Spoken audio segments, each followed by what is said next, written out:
నమస్తే రమగారు. నమస్తే జయ. రమగారు, చాలా మంది రెగ్యులర్గా లలితా సహస్రనామాలు, విష్ణు సహస్రనామాలు ఎవరికి వారు చదువుకోవటం, లేదంటే ఒక గ్రూప్గా ఫామ్ అయ్యి కూడా చదువుకుంటూ ఉంటారు. మీరు కూడా లలితలో గ్రూప్ ఉన్నారు కదా, కాదా? తక్కువే, తక్కువేనా? సొంతంగా చదువుకుంటాను నేను. ఓకే. ఇప్పుడు మన అనంతలక్ష్మి గారు అయితే గ్రూప్లో ఉన్న వాళ్ళకి ఈవిడ కరెక్ట్ చేస్తూ ఉంటారు. కొన్ని గ్రూప్లో ఉంటారనమాట. ఈవిడేం చెప్పరు. ఏం చేస్తారమ్మా, రోజు మార్నింగ్ 4 o'clock 5 o'clock అంటారండి.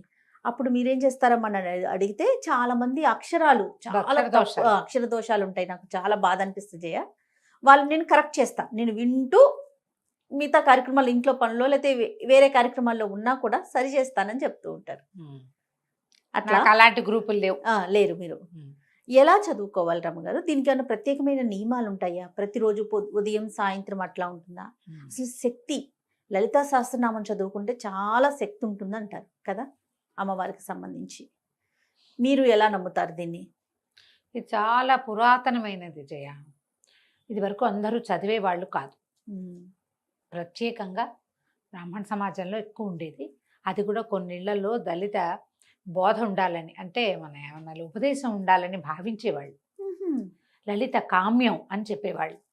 ఏదైనా ప్రత్యేకమైన కోరికతోటి అది చదువుకోవటం. ఓకే. ఇప్పట్లాగా అందరూ రొడ్డగొట్టుడుగా ప్రతి వాళ్ళు చదివే విధానాలు పాతకాలంలో ఉండేవి కాదు. చాలా పెద్దది, దాన్ని ముట్టుకోకూడదు అనుకునేవాళ్ళు. పవర్ హౌస్ లలిత. అందరం ముట్టుకుంటామా? మరి కరెక్ట్గా దాన్ని ఒక ఛానలైజ్ చేస్తేనే దాంట్లో నుంచి రియల్ పవర్ రిలీజ్ అవుతుంది. మేము చదువుతాం, మాకు వచ్చు. గుళ్ళోకి వెళ్తాం, అందరు చదువుతారు, మనం కూడా పుస్తకం వచ్చుకుని పుస్తకాలు ప్రింట్లు. ఇది వరకు పుస్తకాలు ప్రింట్లు ఇవి రేర్గా ఒక లలితా సహస్రనామం పుస్తకం ఉండేది. అవును, నా దగ్గర ఎప్పుడో 64లో 5లో ప్రింట్ అయిన బుక్ ఒకటి ఉంది. ముట్టుకుంటే చింకి జీర్ణం అయిపోతుంటుంది. అది రేర్గా ఒక్క పుస్తకం ఉండేది. ఇప్పుడు ప్రతి ఫంక్షన్కి ప్రతి చోట ఎక్కడ చూసినా పుస్తకాలు ప్రింట్ చేయడం ఇవన్నీ మనకి ఈజీ అయిపోయింది. సో అందరి దగ్గరికి పుస్తకాలు వస్తున్నాయి, అందరూ చదవడానికి ప్రయత్నం చేసేస్తారు. కొంతమంది రోజు చదువుతూ నోటుకొచ్చేస్తుంది, ఎలా ఉన్నా చదివారేస్తారు. నీకు ఎలా ఉంటుందంటే, ట్రాన్స్ఫార్మర్లో కరెంట్ ఉంది, మీ ఇంట్లో వైరింగ్ ఉంది, స్విచ్ వైరు కనెక్టెడ్గా లేవు. నువ్వు స్విచ్ 100 సార్లు వేస్తావు, ఉపయోగం ఏముంది? ఏమవుతుంది? ఎప్పుడు కుదురుతుంది? ట్రాన్స్ఫార్మర్లో కరెంట్ ఉండాలి, మన పబ్లిక్ కరెంట్ ఉండాలి, మన ఇంట్లోకి సరైన వైరింగ్ ఉండాలి, ఆ వైరింగ్కి మనం పెట్టుకున్నటువంటి ఓ బల్బుకి కరెక్ట్గా స్విచ్ ఉండాలి, ఇది 2 కనెక్టెడ్గా ఉండాలి, బల్బు మాడిపోకుండా ఉండాలి. ఇప్పుడు పవర్ బయటకు వస్తుంది. లలితా సహస్రాన్ని అలా చేస్తేనే దాంట్లో నుంచి రియల్ పవర్, నిజమైన శక్తి, అందులో ఉన్నటువంటి మహాద్భుతమైనది, అద్భుతమైన దైవిక శక్తి బయటకు వస్తుంది. అది మనకి ఉపయోగపడుతుంది. ఉపయోగపడడం అంటే అదేమన్నా మనకి పని చేసి పెడుతుందా? కాదు, మన చుట్టూతా ఒక పాజిటివ్ ఎనర్జీని నింపుతుంది. ఈ పాజిటివిటీ వల్ల మనం అనారోగ్యాన్ని, అకాల మృత్యువుని, దరిద్రాన్ని, సమస్యలని, వీటి నుంచి తప్పించుకోగలుగుతాం. పాజిటివ్ ఎనర్జీ ఉంటే కొంచెం తగ్గిపోతాయి అంతే. ఇప్పుడు అది లలిత చదివితే ఇవి తీరిపోతాయి అని అనుకోవద్దు, తగ్గిపోతాయి అని తెలుసుకోవాలి మనం. ఇది ప్రధానం, ఇదే ప్రధానం, ఇదే మెయిన్ పాయింట్ ఇదే. అవునండి. లలిత చదవటం, రోజు చదవటం వల్ల నాకు ఇలా మార్పు వచ్చిందంటే ఇది మొత్తం మారిపోదు. నువ్వు చాలా సమస్యల్లో ఉండవలసిన వాళ్ళము, అంత కాకుండా కొద్ది సమస్యల్లో ఉంటాం. మనం హ్యాండిల్ చేయగలిగే సమస్యలే ఉంటాయి. ఈ సమస్యలు మనం ఎక్కడి నుంచి తెస్తాం? మనుషులం కదా మనం, కిందటి జన్మల నుంచి మోసుకొస్తాం. పురాకృత పాపపుణ్యాలన్నీ మనని ఇప్పుడు కర్మల రూపంలో బాధిస్తాయి. మనం ఇప్పుడు చేసే కర్మలు మన వచ్చే జన్మకి క్యారీ ఫార్వర్డ్ అవుతాయి, ముందుకు వెళ్తూ ఉంటాయి. దీన్ని తెలుసుకోవాలి మనం.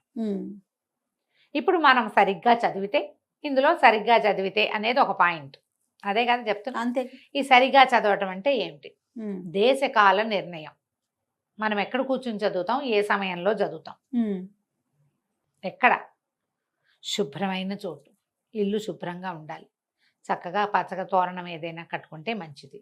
లేదా దేవాలయం దేవతార్చనలో కూర్చున్నాం, చక్కగా దీపం పెట్టుకుని అగరతో ధూపం చూపించి 2 పువ్వులతో అలంకరించి, పెద్దవేం చేయొద్దు, బోళ్ళని కేజీ పువ్వులు అక్కర్లా, 2 పువ్వులు శ్రద్ధగా కాస్త గంధం సమర్పించి స్థిరంగా కూర్చుని చదువుకుంటే ఫలితం బాగుంటుంది. దేశం కాలం మళ్ళీ మట్ట మధ్యాహ్నాలు అర్ధరాత్రులు కాదు. అస్తమానాలు ఉదయాస్తమాలు చదువుకో. అస్తమానాలు చదవాలి. ఉదయం అంటే పొద్దుటిపూట 12 గంటల లోపల. అస్తమానం అంటే సూర్యాస్తమయం అయిన దగ్గర చదువుకోవచ్చు. నీకు ఎప్పుడు పడితే అప్పుడు నిద్రలేచిన మంచం మీద కూర్చొని చదువుకుంటా, అన్నం తిన్నాక చదువుకుంటా, అలాంటి పార్కులో పద్ధతులు నడుస్తూ చదువుకుంటా. చదువుకుంటా అవి చెయ్యొద్దు. అది మీరు ఊరికే ఏదో పాటలాగా పాడితే ఫలితం అయితే లభించదు. పాటలాగా పాడినందుకు లభించవలసిన ఫలితం ఏదైనా కొంత ఉంటే అది లభించవచ్చు, అందులో మళ్ళీ తప్పులు లేకుండా. అక్షర దోషాలు ఉండకూడదు. అక్షర దోషాలు ఉండకూడదు. ఈ ఎందుకు ఉండకూడదు అనేది మాట్లాడదాం. ఇప్పుడు లలితా సహస్ర నామము అని కదా దాని పేరు. అవునండి. సహస్ర నామాలు, 1000 నామాలు. నామం అంటే ఏమిటి? పేరు. పేరు. అభిజ్ఞ, గుర్తు. నీకు ఇప్పుడు నేను రోడ్డు మీద నడుస్తావు, వెనక నుంచి రమ అని పిలిస్తే పలుకుతానా? నేను రమణి అంటే పలుకుతానా? నిన్ను జయిని అంటే పలకవు, నువ్వు జయ అంటేనే పలుకుతావు. అంటే నీకు ఒక పేరుంది, దానికి నువ్వు పలకాలన్న నియమం ఉంది. అవును. నీ పేరుని యథావిధంగా ఎలా ఉన్నది అలాగే పలికితే కాదు నువ్వు వెనక్కి తిరిగేది. అవును. మనం మనుషులకి మనకే ఇంత ఉంటే అమ్మకి ఎంత ఉంటుంది? ఎంత ఉండాలి? నీ ఒక పిలుపు నువ్వు పిలిస్తే ఆ పిలుపుకి పలికి స్పందించి నీ వైపుకి తిరిగి తన తాలూకు పాజిటివ్ ఎనర్జీని, సకారాత్మకమైన శక్తిని ఆమె నీ మీద ప్రసరింపజేయాలంటే ఆమె పేరు ఏదో అది నువ్వు పిలవాలి అంతే. పారాయణ మధ్యలో ఆపకూడదు, అలాంటివి పెట్టుకోకండి. నువ్వు సరిగ్గా పేరు పిలిస్తే ఏమవుతుంది? ఆ పేరుతోటి అమ్మవారి పేర్లు ఎట్లా ఉంటాయి? టకీమని గుర్తు రావట్లేదు, చూసావా? మొదటంతా సౌందర్య వర్ణనతోటి నామాలు ఉంటాయి, తర్వాత వీరత్వ వర్ణనతోటి, తర్వాత ఆమె చేసినటువంటి మహత్కార్యాల వర్ణనతోటి నామాలు ఉంటాయి.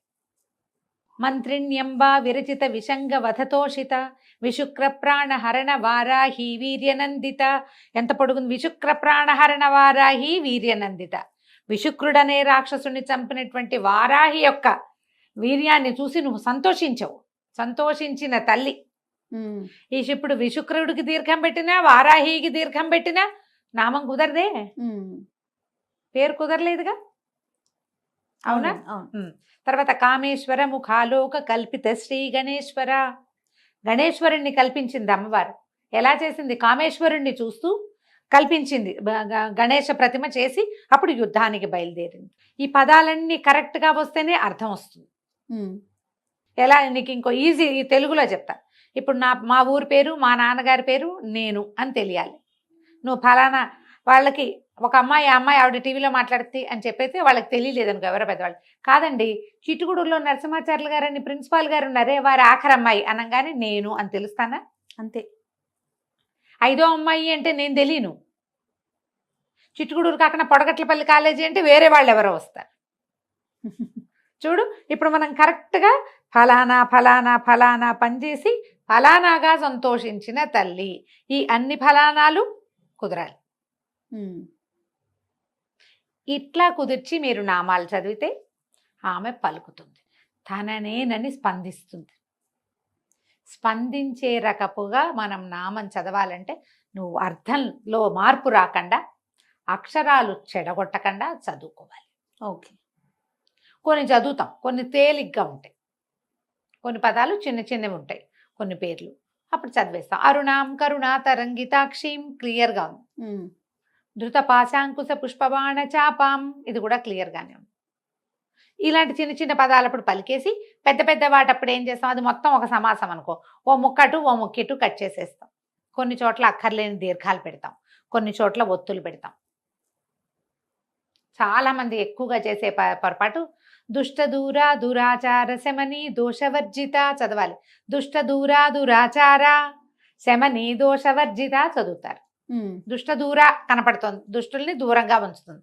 దురాచార అంటే అమ్మవారిని దురాచారం చేస్తున్నాం మనం, ఆమెకు దురాచారాలు ఉన్నాయని చెప్తున్నాం. శమని అంటాం, ఆ శమని దేనికి ఏమిటో, దురాచార శమని అని రావాలి. అదొక పదం. ఇది మొత్తం సమాసం. ఎలా? దురాచారాలని పోగొట్టే తల్లి.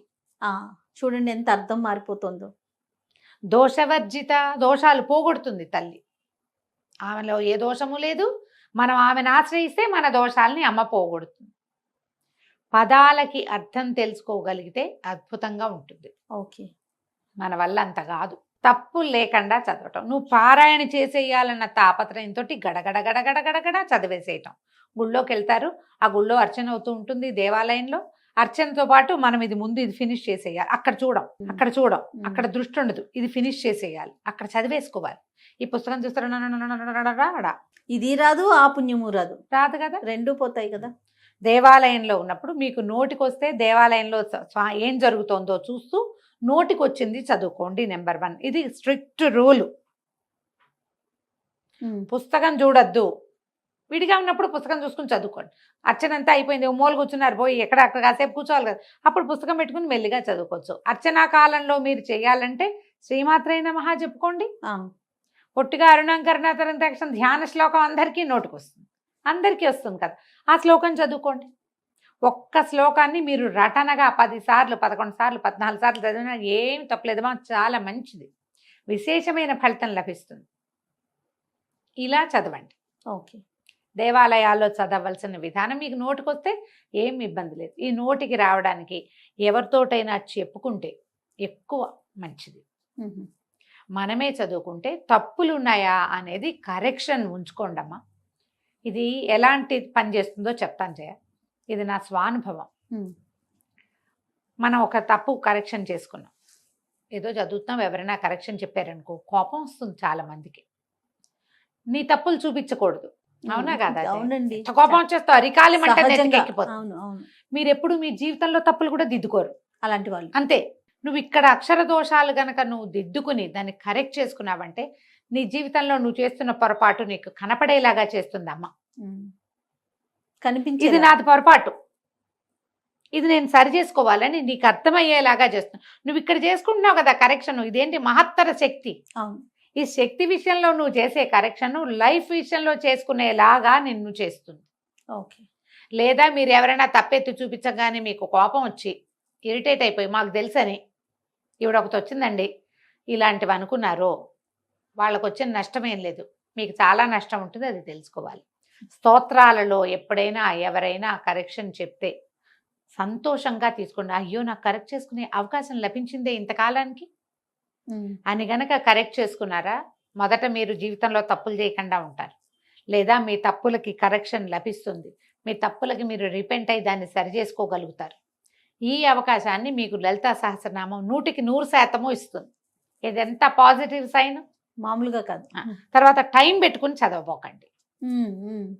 టైం 10 నిమిషాలలో అయిపోవాలి, 14 నిమిషాల్లో అయిపోవాలి. ఇట్లా కష్టమమ్మా, అట్లా చదవకూడదు. చదివితే మీకు తప్పులు వచ్చేస్తాయి, దడదడలాడిపోతారు.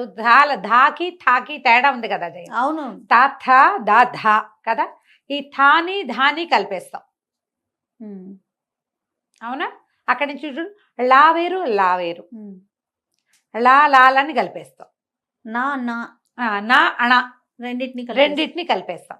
మీరు పరిగెత్తారా ఈ పొరపాటు అవుతుంది. ఇంకో పెద్దది చెప్తాను, శశసహలో సావేరు సావేరు షావేరు. ఇప్పుడంతా శివుడే అంటున్నారు. అవునండి. శివుడు కాదమ్మా, శివుడు. విజిల్ రావాలి. సి అన్నప్పుడు సా గుడిస్తే సి కాదు, మెలికి శా, ఆ శా రావాలి. శా రాదు చాలా మందికి, షా వస్తుంది. మనం ఇక్కడ తెలంగాణ వెళ్తే చేసిండు అంటారు, చేసిన అంటారు, చేసినా అనరు. సాని షా అనేస్తారు. నువ్వు మామూలు భాషలో ఎలాగైనా మాట్లాడుకో, స్తోత్రాల్లో సాని షా చేస్తే ఎట్లా కుదురుతుంది? శివ శివ శివ అంటే రాడమ్మా శివుడు, మీరు అర్థం చేసుకోండి. ఆయన పిలిచినట్టు కాదు, పిలిచినట్టే కాదు. నిన్ను పిలవకపోతే, నీ పేరు పెట్టకపోతే నువ్వే పలకవే, భగవంతుడు ఎట్లా పలుకుతాడు? భావం ముఖ్యం లాంటి పాఠాలు బోల్డ్ వింటానమ్మా నేను. చాలా మంది నాకు చెప్తారు అలా ఏముందండి, భగవంతుడికి భక్తి చాలా ఇంపార్టెంట్. ఎవరికి భక్తి ఇంపార్టెంటు? చదువు రాని వాడికి, చదువుకోని వాడికి, అక్షర దోషం అర్థం కాని వాడికి, వాడు ఎట్లా పిలిచినా దేవుని రారా అని పిలుస్తాడట. వాడెవడో ఒక పల్లెటూరు వాడు వచ్చాడు, అతను నాకు ఇష్టయ్యా ఎక్కడన్నావురా, ఇట్లా చంపుతున్నావు అంటే కృష్ణుడు వచ్చి పాలు ఊచుకొచ్చి పాలు తాగు పడుకో నిద్రపో, నేను నిన్ను ఇంటికి తీసుకెళ్తానని తీసుకుపోయాడు. రారా కిట్టయ్యా అంటే వచ్చాడు. నేను రారా కిట్టయ్యా అంటే పాలేరు వస్తాడు, కృష్ణుడు ఎందుకు వస్తాడమ్మా? నేను చదువుకున్నా కదా, చదువుకున్నాను, కృష్ణుడిని ఇలా పిలవాలని నేను తెలుసుకున్నా. ఇక్కడ ఇంకొక చిన్న ఇబ్బంది జరుగుతుంది రమ్మగారు. పొద్దున్నే ఏదో మాటల మీద దసరా హాలిడేస్ అంటుంది మా పాప ఆ. హనీ. ఆ. ద షా కాదే ద సా సరిగమల్లో సా అని చెప్పా. ఆ. మరి ఇంగ్లీష్ లో రాసేటప్పుడు ఎస్హెచ్ అని రాసాం, మేము ఎస్హెచ్ అని రాస్తున్నాం, ఉమ్. అందుకని నేను షా పలుకుతున్నాను మమ్మీ అని చెప్తోంది. ఉమ్. అది దానికి ఏం దాన్ని చేయలేం. మనం ఎవరిని సరి చేయాలి ఇప్పుడు చెప్పండి? ఇవి లేటెస్ట్ పిల్లలు లలితా ఆ. సహస్రాలు లేటెస్ట్ చిటి పిల్లలకి రావు రావు కదా, అంటే పెద్దవాళ్ళకే ఇప్పుడు వస్తుంది. అదే వచ్చేస్తుంది కదా, అదే వస్తుంది. సా శా షా, ఇంకా వాటికి వేరియేషన్ ఏం Difference తెలుస్తుంది? వాళ్ళకి తెలీదు. difference ఇంగ్లీష్ తెలీదు. వాళ్ళ తెలీదు, ఉమ్. తెలుగు చదివేటప్పుడు మనం మనకు కొంచెం సరి చేసుకోగలిగితే ఏమన్నా కొంచెం చిన్న పెద్దవి మార్చుకుంటారేమో. అవును, మార్చుకుంటారు కాస్త అవును. చెప్పగలిగితే. మీరు ఒక్కటే గమనించండి, తెలియని వాడు ఎలా పిలిచినా అమ్మ పలుకుతుంది. తెలిసిన వాడు తప్పు చేయకూడదు, తప్పు కరెక్ట్ చేసుకోవాలి. తప్పు జరిగినా దాన్ని కరెక్ట్ కరెక్ట్ చేసుకోవాలి, అంతేనండి. తప్పులు మార్చుకోవాలి మనం. ఈ అక్షర దోషాలని ఉండనివ్వబోకండి. లలితలో ఇలా గనక మనం లలితా సహస్రనామం ఒక్క అక్షరం లేకుండా, తప్పు సమయంతో పరిగెత్తగా, అక్షర తప్పులు లేకుండా సమయంతో పరిగెత్తేసి చేసేయకుండా తాపిగా నోటికి నిదానంగా నేర్చుకుని ఒక 6 నెలలైనా పడుతుంది జయ మనకి చక్కగా రావటానికి, ఉమ్. తాపీగా వెళ్ళడానికి. దీనికి మళ్ళీ ట్యూన్లు సంగీతము ఏం అక్కర్లేదమ్మా. దానికి అనుష్ఠుప్ ఛందస్సు విష్ణు అంతే సహస్రనామాలాగానే అంతే. అలాగే. అయితే ఏంటంటే మనం మధ్య మధ్యలో ఏమవుతుంది, విష్ణు సహస్రనామాల్లో పెద్ద సమాసాలు తక్కువ ఉంటాయమ్మా. అవును. ఈ లలితా శాస్త్రంలో సమాసాలు పెద్దవి. ఓహో. మొదట 25-30 శ్లోకాలు అయితే అన్ని అమ్మవారి సౌందర్య వర్ణన కదా, అవి చాలా పెద్దవిగా ఉంటాయి. ఉమ్. ఇంత పెద్ద వాటిని మనం చేసేటప్పుడు ఎక్కడ విరవాలి అనేది మనకి సమస్యగా ఉంటుంది.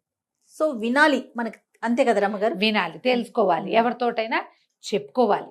పెద్దవాళ్ళు చదివేది వింటే కూడా మనం అక్షర దోషాలను మనం సరి చేసుకోగలుగుతాం. చేసుకోవచ్చు. ఇప్పుడు నా పాటు వాళ్ళు ఎవరైనా కనపడ్డారనుకోండి, ఇప్పుడు అనంతలక్ష్మి గారు ఉన్నారు, వారు చేస్తున్నారు కదా. అవును.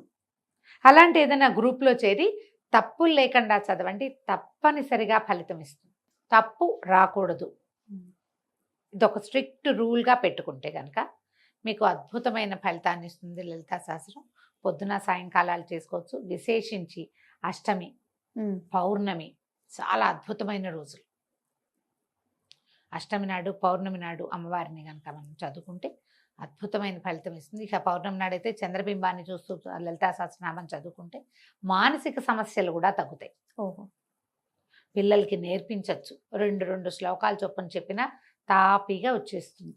నిదానం, ఎక్కువ శ్లోకాలు కదా, శ్లోకాలు ఎక్కువ ఉన్నాయి కదా. దీనికి పూర్వపీఠిక ఉత్తరపీఠిక చదవము. మనకి విష్ణు సహస్రనామానికి అయితే పూర్వపీఠిక స్తోత్రము, తర్వాత ఏమో అదే మన నామాలు, తర్వాత మళ్ళీ ఉత్తరపీఠిక చదువుకుంటాం. అవును, అందరికీ తెలిసినవే కదా. 3 భాగాలు ఉంటాయి, ధ్యానం భాగం ఉంటుంది, అలా కనపడుతుంది. మనకి లలితా శాస్త్రంలో సాధారణంగా పూర్వ ఉత్తర పీఠికలు పెద్దగా చదవరు ఎవరు, నామాలే చదువుకుంటాం కదా. అంతేగా, అది నేర్చుకోవచ్చు కదా. ప్రయత్నం చేసి చూడండి. నాకు కూడా క్లాస్ ఒకటి తీసుకుందామని ఉంటుంది జయ, సమయం సరిపోదు. ఇప్పుడు సౌందర్యలహరి పాఠం ఒకటి ఉంటుంది, వారానికి 1-2 క్లాసులు అనుకో. దానికే నేను ఒక టైట్ షెడ్యూల్ లాగా ఉంటుంది, జనాలకి కుదరాలి కదా. ఎప్పటికప్పుడు అనుకుంటూనే ఉన్నాను. సుమన్ గారు అయితే అసలు ఒకసారి పెద్ద క్లాస్ లాగా పెట్టండి మీరనే చెప్పాను, చేయాలనే ఉంటుంది. కానీ నాకు అవకాశం లేదు. ఎక్కడ మీకు అవకాశం దొరికితే అక్కడ శంకర మఠాలు అలాంటి చోట చక్కగా చెప్తారు. వాళ్ళందరూ చదువుతూ ఉంటారు. చిన్న కరెక్షన్స్ ఉంటే కరెక్ట్ చేసుకోండి. మంచి ప్రింట్ ఉన్న పుస్తకం కొనుక్కోండి. శంకర మఠంలో దొరికే మంచి పుస్తకాలలో ప్రింట్ చాలా బాగుంటుంది. వాచాదోషాలు లేవట అందులో. నేనైతే ఆ బుక్ చూడలా, నాకు 2-3 పెద్దవాళ్ళు చెప్పారు అక్కడ దొరికే పుస్తకాలు తెప్పించండి బాగుంటాయి అని. ఇలా ప్రయత్నించండి. అప్పుడు ఈ లలితా సహస్రనామంలో ఉన్నటువంటి పరమాద్భుతమైన మహత్తరమైన పాజిటివ్ ఎనర్జీ, దైవికమైన శక్తి మనకి తోడుంటుంది. సొంతం అవ్వదు, తోడుంటే చాలు కదా రమ్మగారు. మన వెనకాల ఉంటుంది, మనతో పాటు ఉంటుంది. నిత్యము చదువుకోవచ్చు మీ ఓపిక అవకాశాన్ని బట్టి. డ్రైవ్ చేస్తూ చదవచ్చా అని ఒకరు అడిగారు. పాపం వాళ్ళకి అవకాశం లేదు, ఏం చేస్తారు? ఏదో చేయండి అమ్మా. మరి పార్క్లో వాకింగ్ చేస్తూ కాకుండా శుభ్రంగా తయారై ఇంట్లో ఏదో పూజ చేసుకుని వెళ్తారు కదా, చదువుకోండి. మరి ఇక తప్పదు కదా. అది రైట్. నమస్తే. నమస్తే జయ.